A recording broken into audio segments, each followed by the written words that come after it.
My speaker today is Dr. Krista Mancarella, who's going to be speaking with us about sexting. Um, Dr. Krista, can you tell us a little bit about you and your work that you do? Sure, absolutely. Thank you for having me today. I'm very excited to share this information with you. So I am a psychologist in private practice, both in Pennsylvania and Connecticut. I see individuals, children, adults, families, and couples from the ages of 5 to 75. So you see probably people at different ages maybe who have been sexting and in different kind of dating groups, single parents, maybe grandparents, maybe younger people and teenagers too. So Yes, absolutely, across the board. what is sexting? Can you tell us a little bit about what that term is? Yep. So sexting is usually the exchange of intimate information, whether that is talking about sex through a language, through words, or even sending pictures, usually done over text or social media. And when is it okay to sext? Or when might it be okay to sext? When isn't it okay, or might it not be okay to sext? I think one of the most important things to remember is the age of the people who are sexting. Making sure that if you are an adult, you are only texting or sexting other adults. So making sure that you know who is on the other side of that text is really important.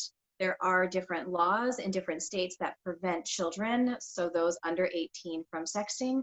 So that would be the very first thing to watch out for. But mostly it's occurring with adults to adults. And it is a way of just connecting on a different level. So, and you always want to make sure that you know the person, that there is established trust with the person, and that it is okay with the person on the other side. If you're too new in a relationship, sexting can be a turnoff. It can also be something that is unwanted. So making sure that you have the communication, that you have the conversation with the person, and that it is okay to either write sexual messages or exchange photos. So you want to set up the ground rules from the beginning. And I am, if I'm hearing you correctly from what you said earlier, it's not okay for a 16-year-old to send a sext, even if that person is their boyfriend, girlfriend, or otherwise partner, to a 19 or 20-year-old. That is correct, yes. So you always want to be careful and be mindful of the laws in your state about sexting these kinds of images. So in my rule of thumb is always adults only. Great. So we talk about safe sex and unsafe sex. What about a safe sext or an unsafe sext? Is there such a thing as an unsafe sext, or is there such a thing as a safe sext? I think that's a good question. You want to be mindful of how explicit you are in the messages or what kind of pictures you send. Pictures of genitals, things like that, might not be the best idea. You have to also remember that once you put these out into the universe, the digital universe, there's no way to get them back. Yes. So you want to be careful that, yeah, you want to be careful that, again, you have trust with that person, you have an agreement about what the pictures or texts are going to be used for. You may set up rules about deleting right after.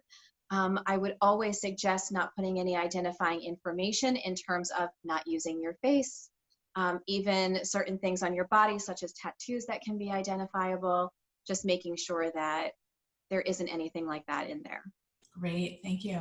And do you have to sex to fit in these days? Do you have to, like in this online dating world and in this modern time, do you feel like someone has to sext with their partner or someone they're interested in to fit in? Absolutely not. You can do whatever is comfortable for you. If that is not something that is comfortable for you, is something that could potentially be triggering for you, you always have the right to say no. Great. Thank you so much. Thank you so much for speaking to us today about sexting. Where can people who are interested in finding more about you and the good work that you do find you? Well, thank you. And again, I was really happy to be here today. You can find me at Better Being Connecticut, which is at betterbeingct.com, or just Google my name. Great. Thank you so much. You're very welcome. Thank you.